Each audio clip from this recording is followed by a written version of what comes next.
It's time for On Point with Julian Phillips. Welcome to this edition of On Point. Democratic and Republican conventions, over the years, basically shape and define who we are as a country, how we feel politically, foreign policy, and of course, our moral compass. Uh, it really tells us where we are as a nation and also sets the tone on how we move forward. In recent history, if you're old enough to remember the '68 Democratic Convention in Chicago, the nation was embroiled, of course, in a war that was very unpopular, the Vietnam War. There were assassinations of course, Martin Luther King, Robert Kennedy, and of course, the violent turmoil surrounding the Democratic Convention, and of course, the Chicago Seven. 7 people there arrested for anti-war activism.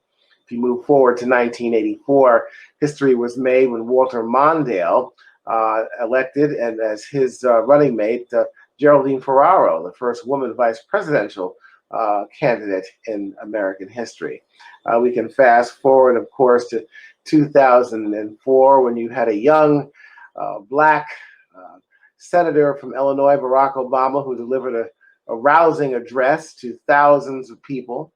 And then, of course, in 2008, he became the nominee for president, first African-American president, of course, in this history, and of course, who turned out to be the president after that election. Hillary Clinton in 2016 became the first woman presidential nominee in the history of this country. And then now here we have in 2020, Kamala Harris, the first black woman. And of course, now I guess the Indians want to chime in on this as South Asians. And so she's now African American and South Asian and everything else. Well, we can talk about that at another time. What we're facing now, though, in 2020, perhaps, is the most consequential election in our nation's history. The boundaries are clearly defined between a president, an incumbent, Donald Trump, who has been, by many accounts, the most divisive president in history. We have a pandemic going on right now. We have millions of people that are unemployed. We are facing an economic crisis, partly due, of course, to this pandemic. And the direction, where do we go? We have a 77-year-old man, this is his third run, Joe Biden for president, of course, with Kamala Harris, who has really set the tone for where he wants to take this country. With President Trump, it was make America great again. Biden is talking about bringing back a moral compass that we've missed the last 4 years. Where do we go? How do people vote? What will this mean and how do we move forward? Very interesting days between Monday and Thursday, and here we are Friday at the end of it. And we're going to discuss what were the major takeaways from this convention and how do we move forward. Well, who else could be better to tell us about this and explain and put it all together than, of course, Eric Ham, political analyst and best-selling author out of Washington, D.C., via Detroit, Michigan, Motown. Eric, welcome to the show. And I know you're tired, man. Everybody was up late last night. I know you've been running your mouth for a long time, but here we are. Let me just say this. As far as I'm concerned, I think this was a defining convention for a number of reasons. Number one, it was partly virtual, partly live. We've never seen this before. No arena full of the screaming people. A 5-minute speech was 5 minutes. It didn't turn into 15 minutes with the applause. We didn't have our analysts and pundits like yourself chiming in during commercial breaks in between. And I think this is going to be the wave of the future. Number one, before we get into the policy and politics of everything, I thought it was really good. I thought it was produced well, except for that first hour on Monday. I thought things were smooth. People made their points.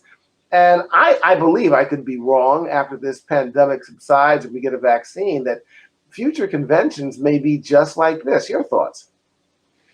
I agree, Julian. I think we all were going into this wondering exactly what we were going to see. How would they pull this off, a virtual convention? Because we'd never done this before. We never experienced something like this. None of us knew what this was. This was uncharted territory. And so you got to think about the people behind the scenes working to put something like this on.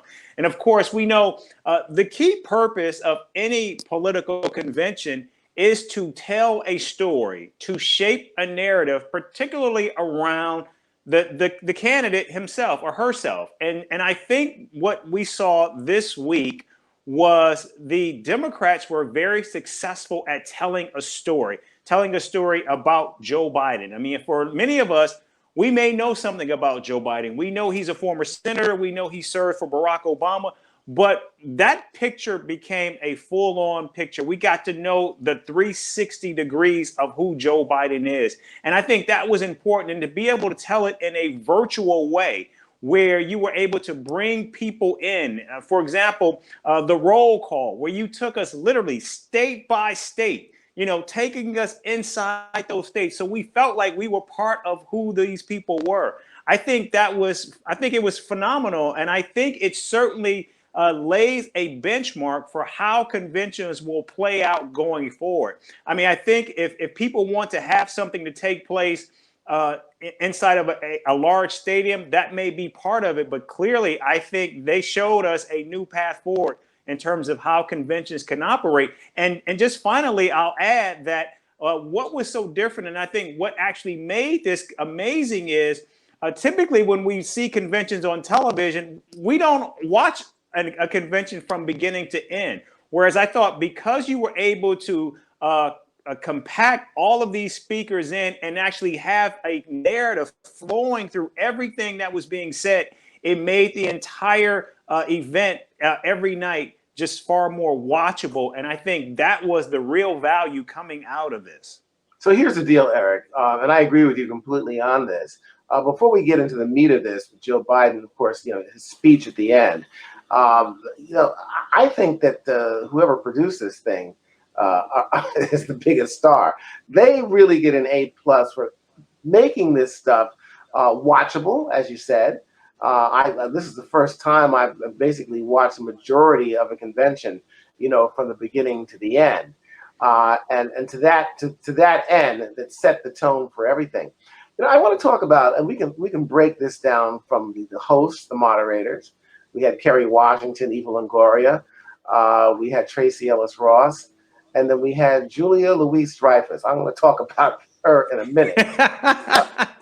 But the videos, if you really wanted to know what this country is about, specifically the Democratic Party, the videos that focused on the people, and that Hispanic woman that talked about her father, and she said that his only pre-existing condition was trusting in Donald Trump, and that's the very thing that cost his life. I mean, if you didn't have any empathy in your body, something was wrong there. The farmers that talked about his trials and tribulations dealing with the tariffs, not being able to make money. The Marine who had 3 campaigns, in this country who voted for Trump, but then his wife is deported because she came here obviously illegally, and the daughter there missing her mother. I mean, these are the kinds of things that people can take away and can remember outside of everything else. And I really think it set a tone for how the majority of people in this country feel, from the Black Lives Matter movement, from immigration, to economics, to whom you love, and also to the politicians themselves. The first time, which really kind of got me, the majority of the candidates got together for a little forum that was kind of moderated by Cory Booker and talked about how they felt. These are, the last man standing, of course, is Joe Biden. They're all out, but they're unified and they're feeling and belief that Joe Biden is the person that should be leading our country going into the future. No, you're absolutely right. And of course, who can forget, Jacqueline, the security guard at the New York Times, who actually nominated Joe Biden to be president of the United States. I mean, no high profile lawmaker, but this everyday working Black woman.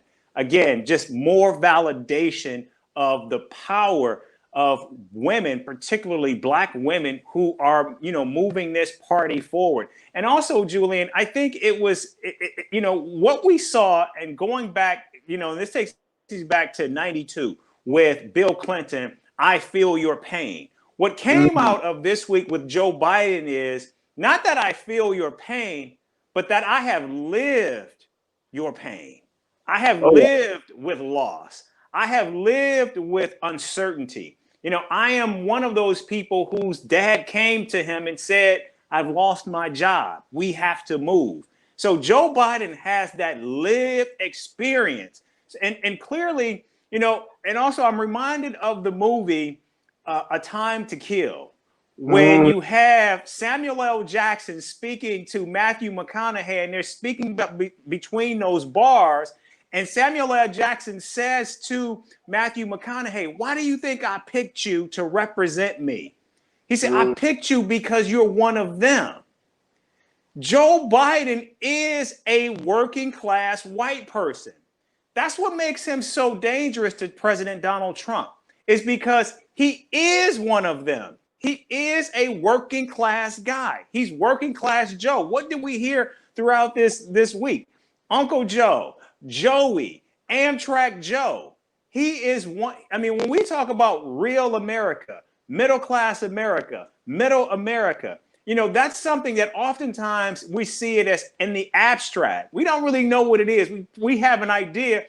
Everyone has an idea, perhaps, what it is. But this week, what we saw from the Democratic Party was they put a face and a name on real America, on working class America, on middle America. And it was powered by, and it was embodied by and with Joe Biden. And there was also substance to this. As you know, conventions past have been, they have a lot of pageantry to them. But there was substance here. So, it was really a really intricate thing where they wove in morality, where this country wants to go, but also with substance. And I'm not saying that that's not substance, but with policy, where the Democrats want to take this country when it comes to our economy, where it comes to healthcare, where it comes to immigration, a little touching on foreign policy, but things that really affect Americans here in their pocket, employment, and all those kinds of things. And of course, ever present now, race relations with the Black Lives Matter movement. And all of that was, really carefully and crafted well, woven in to a tight presentation, a tight message. And I think this is going to bode problems for the Republicans and also how they approach their convention coming up right after this next week, and what kind of message they're going to give to the American people. No, you're right. I think they certainly set the bar this week in terms of how a virtual convention can look, and also how it can be compelling, how it can draw you in, but more importantly, how it tells a story of how policies impact everyday lives. For example, that young little girl writing that story about her mom who's been deported. Well, we see immigration policy and what it means and how it impacts families. Or the woman who talked about her dad, whose only pre-existing condition was trusting Donald Trump. Well, we see again how Donald Trump's policies has led to the impact, or where we are right now in the middle of a pandemic. Right. Or the woman who nominated Joe Biden, a working class woman. I mean, so we saw, it wasn't that we got policies. This was, and what this convention did was it played to Biden's strengths. And what I mean by that is it kept it at eye level. Typically when we look at conventions, most people don't watch because most people are simply not engaged, because oftentimes they may not understand the process. And politics has become something that, let's face it, it's a rich man's game. It's an elitist game now, where basically everyday people cannot engage. But what we saw with this convention was it was eye level, and not only did it talk to American people every day, but we saw them. We saw them in the script. We saw it with that young boy reading that letter talking about his stutter last night. We saw it. We lived it. Yeah, I mean, and so it made the policies, and it made everything real because we saw it in real people. Mm-hmm. Your takeaways outside of that, and of course, we talked about crafting it and blending in the emotion and all this, and just getting a feel for America as it actually is, the tapestry of colors, people, cultures, all those kinds of things, the challenges and the trials that many of us face as Americans. What was your takeaway in terms of the speeches? We can't go through all of them, but what stuck out in your mind from those who spoke, the politicians? Well, I think looking at, and I have to go back to Michelle Obama because we saw an indictment from a former first lady that in a way that we had not seen before. And so I thought that was striking. And I thought, and all week I've been saying that Michelle Obama was a star sprinter who was, running the final leg of the 4x100 in an Olympic race, and that she took the baton and she ran with it. And I would say she brought the thing home. But in fact, that's not what happened, because what she did was she handed it off to her husband, who actually continued, in terms of his indictment of the president. And also, too, this was, and I don't think many people took this away, or many people saw this, but Barack Obama, because this is what my sources told me, Barack Obama was not supposed to speak on that night leading up to Kamala Harris. He actually chose, and he wanted that, because what he wanted to be able to do was he wanted to be able to attack Donald Trump so Kamala Harris wouldn't have to, even though we typically think that's the role of a vice president. But what he wanted from her was he wanted America to hear her story.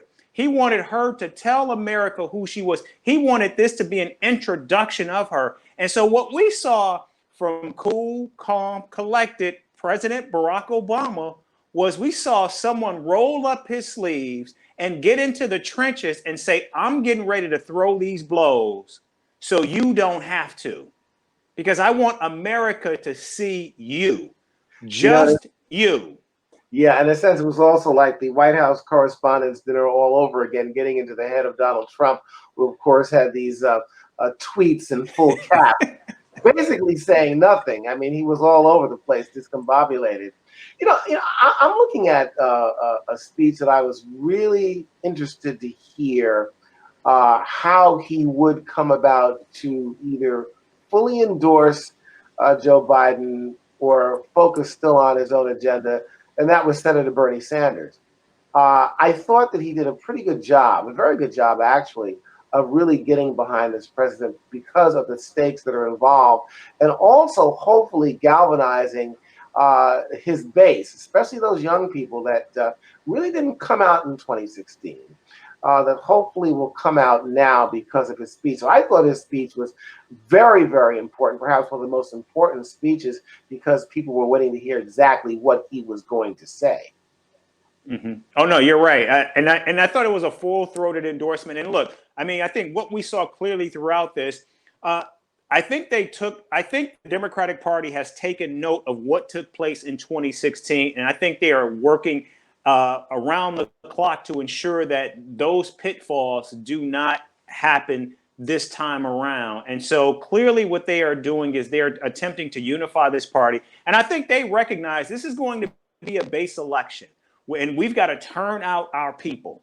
And what they were showing was that the Democratic Party it's a big tent, because we saw it all this week. We saw black, white, LGBTQ. We saw it all, and they were making sure that was front and center. And so I think they are leaving no stone unturned this time around. And I think they brought it. They made sure, they basically, it was like an all-star game where you just have your best of the best, and they put that front and center all week. Yeah, purely a rainbow coalition here, and I think the best sense of it. The two speeches, of course, Kamala Harris, I thought that she did a masterful job. I mean, she didn't attack Trump too much. I think she had a great balance of attacking him to a certain degree, but also talking about substantive policy, but also bringing in, again, empathy, emotion, morality, all those things that people are looking for now that are tired of Trump. And those folks who may be on the fence saying, hey, well, I'm really not sure, I'm kind of tired of Trump, but I want to see what Harris has to say and what Biden has to say. So I thought her speech was very well crafted. Oh, it was. But here's something else, Julian, we could not take away. As great as this week was, as great as the rollout of Kamala Harris was, and of course, we know that in an election, for a Democratic nominee or any Democratic a presidential nominee, it's all about the rollout of your running mate, your convention, and of course, the debates. And so right now, Biden is handily 2 for 2. I mean, he couldn't have had a better rollout of Kamala Harris. He couldn't have had a better convention given the circumstances. But even right now, in the state of Pennsylvania, Joe Biden's hometown, I mean, that race is basically a 4-point spread with a margin of error of 4. So right now, Biden and Trump are essentially tied in Pennsylvania. And I think that just speaks to that this is going to be a very tight race. Now, I'm sure the Democrats are hoping for some kind of bump out of this week, and they may get it. But it's all about those key battleground states: Michigan, Wisconsin, Pennsylvania, possibly Florida, Arizona, and maybe a few others you can throw in there. But right now, that firewall of those of Pennsylvania, Michigan, and Wisconsin, that's the ball game right now. And right now, based on at least what we're seeing in Pennsylvania, it's a race. Right. Michigan, though, I think in Florida, that Biden has a pretty comfortable lead in those 2 states. No, he has a comfortable lead both in Wisconsin and in Michigan. But right. Again, this is a race where, and when you're talking about a challenger who is still, even though the race is tight in Pennsylvania, right. Biden is still in a very good position because you're talking about an incumbent who's down everywhere. And of course, Biden now has a massive fundraising operation. I mean, he can compete with Donald Trump literally dollar for dollar in every single state. But they cannot take this for granted. That's for sure. Oh, no, they can't take it for granted. And of course, we also got more money coming in with Bloomberg. I thought, I was kind of skeptical about Bloomberg speaking, but I'm glad that he did, because he could talk about the business aspects, being a businessman, knowing Donald Trump, and just once again, reinforcing this negative history that Donald Trump has had in his business dealings in this country. Look, here's the thing. We've got a couple of good takeaways here for the Democrats. We've got Joe Biden, as Trump calls Sleepy Joe Biden, who I think gave the best speech of his life. I think that was the best speech that Joe Biden has ever delivered.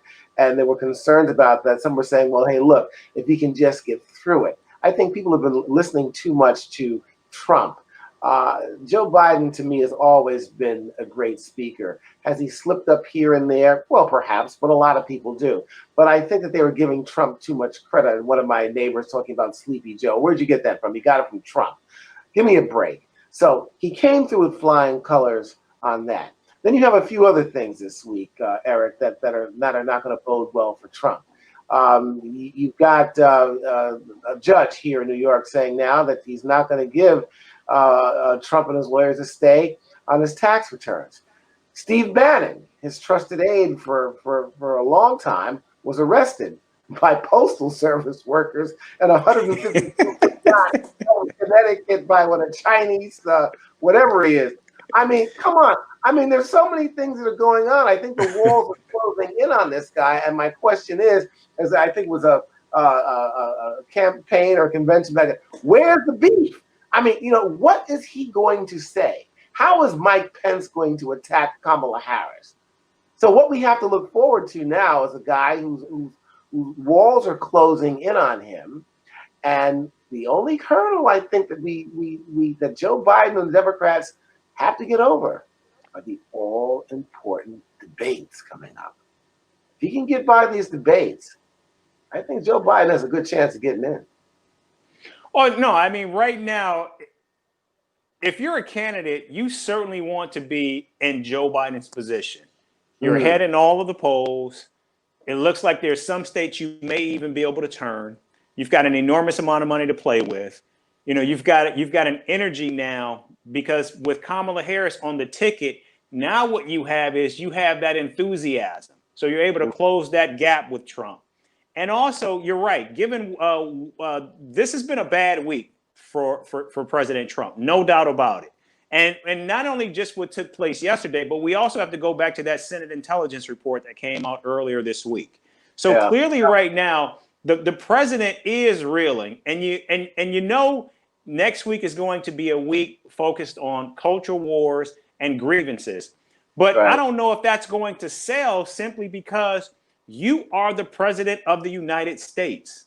And on top of that, you had, control of Washington for 2 years. And oh, by the way, because you are the president, you are seen as the party in power, which means you have the authority, you have the ability to change and shape the narrative the way you want. And so I just don't think it, I don't know if he's going to be able to sell a narrative. I think people have begun to tune him out at this point. And I don't know what Republicans are going to be able to say to actually, turn that situation around. That's why I'm so eager and interested in watching to see what is the story that Republicans will sell next week. Right. I'm glad you mentioned about that Senate intelligence report headed, of course, by Republicans that basically said, that there was collusion between the Trump administration or the Trump campaign and Russia. But here's also another thing, Eric. You're a little bit younger than me. I don't know if you're old enough to remember the free lunch programs in public schools across this country. You're probably not. No. Okay, the nerve of you making me feel so old. But free lunch programs. There's somebody. I didn't go to public school either. I didn't, so. Oh, you're one of those elitists. You're one of the talented. See, I didn't want to have to say that. I knew that was going to come in. Yeah, right. Okay. We're going to get beyond that. But yeah, I guess that makes you something brilliant, even though you went to the University of Michigan. We'll have to bypass that. Another Big Ten school, which I can't stand since I'm a Purdue guy. But let's talk about free lunch programs. There are some people that can just mess up a free lunch. And I got to tell you something, man.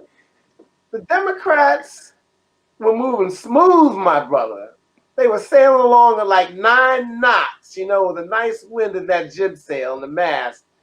And all of a sudden, you got Julia Louis-Dreyfus. I mean, come on. I mean, between Kerry and Tracy and Eva Longoria, and people saying, well, okay, you got these, these moderators that are celebrities. So I thought they did a great job. I was like, why are they doing this? It turned out well, and they were great. You have a situation now where people are saying, we have a guy in office that has no moral compass. He has an insult for everything. So then you have these folks that may be on the fence and saying, okay, we're tired of this. We're looking for something different. And you've got this convention that's going along, steamrolling, beautiful. Everything's happening. The last day, the most important day, and you've got this woman up there that's up there going with insults, talking about, what did she say? I mean, she has so many silly things to say. And I'm saying, if I'm looking at this and I'm on the other side, well, I'm saying the Democrats really, better than the Republicans. I mean, she's just throwing, I mean, come on. To me, it made no sense. And of course, as if on cue, who picked this up? Fox News, jumping all over it. And CNN even brought it up, earlier this morning. And I'm saying, come on, guys, you didn't need that. We've got to be airtight. Hold off on the insults and name calling and jokes and stuff. Leave that for another forum. We didn't need this on the last day. Thank God there was so much meat and substance that I think it really, overshadowed all this. But Julia Louis-Dreyfus, oh man, I would give her a tongue. Somebody should have looked at her script if they did. I don't know why they let that go. Terry McAuliffe, was talking about this morning on some talk show, and he kind of said, well, she's a comedian. Oh no, you got to call this. things are too tight right now. It's too important to have some nonsense like that that could potentially overshadow all the good that this convention brought forth. You That's know, my I thought what we saw from the moderators were the moderators played to who they were. And I think Julia Louis-Dreyfus was being Julia Louis-Dreyfus. And I'm saying that to say it didn't move me one way or the other, because that's who she is. And yeah, she was. But hold on a second, okay? We come out of a great video of Joe Biden. I forget which one it was. It was just great. It was dramatic. I don't know if he was talking about Bo. And then she goes into this whole thing about Trump, and she says, "Well, it takes one to know one." Come on, man. You know, it's like Soupy Sales throwing a pie in somebody's face. I mean, that's me. Yeah, she basically was who she was. I just thought it was a poor choice. If that's what they wanted, a comedic role for the anchor to bring this thing home. I don't think they needed that. But when I saw she was going to be the MC, I thought, oh, okay, we're going to get Veep tonight. You know, and I've watched her show on HBO, and to me, it was like, that's what she was. I mean, she was playing to type. And so my thinking is, whoever picked her had to know this is, they picked her because that's what they wanted. I mean, like when you look at Eva Longoria, Tracy Ellis Ross, and Kerry Washington, it was like, we got who they were. I mean, maybe, a good person would have been, I'm blanking on her name now, but what's the actress? I'm blanking on it, but there's the woman who played in the movie Widows. I'm blanking on her name right now. Entertainment. But anyway, whatever. The How to Get Away with Murder lady. Kerry Washington. How to Get Away with I know what you're talking about. Whatever. Like she would have been a great moderator, because she would have moved it along, and she would have brought a level of seriousness and levity, which is what they needed, But again, when it was announced that she would be moderating, I was like, okay, this is what we're going to get. So I went in knowing this is what we're going to see from her. So I think maybe I was prepared for that, which is why it didn't land as visceral. And, my reaction is not as visceral as perhaps yours is, because, I knew a week ago she was going to be the moderator. And so I expected that this is what we were going to see. Well, yeah, but see, you're also, so we have to give you some deference. So you're a thinker, you're part of the talented 10th. You didn't go to public school. Oh, there we go. Well, I'm signing off now. Oh, who's gonna kill us right now? Our executive producer, Liz Black, because I'm sure, we're really over. Look, so this was good. We got a lot to look forward to next week. Of course, the Republican convention. I don't know if I'm going to spend a little bit too much time on that unless there's some fireworks. But we've got now 70 some odd days until the election. Of course, we have to look at what's going on with the Postal Service. The DeJoy is testifying as we speak in front of the Senate. I think he's going to be testifying in front of Congress next week. And of course, keeping our eyes on that, and any other surprises that Attorney General William Barr may come up with. We've got Cohen's book coming out. I mean, there's so much stuff. Keep that popcorn ready. The show goes on, a lot of good stuff, and of course, we're going to keep the heat on here on Point. Eric, of course, thank you so much, and I'm sure we'll be talking next week. You bet, buddy. Thanks for having me. So many things going on right now in this country, and there is a lot at stake. I believe that the Democrats hit a home run. They're really not known as great counterpunchers, but there was a lot of substance along with, I wouldn't say drama, but the emotion surrounding where we should be, at least as far as the Democrats are concerned, as a country, and how we should move forward, and how we deal with each other here in this country, and how we relate to our allies and our neighbors around the world. There's a lot to look forward to in terms of the vote, mail-in ballots, how that's going to take place. And of course, there's a lot to remain on point about. we are going to be on point so you can be on point. Thanks for joining us, and we'll see you next week.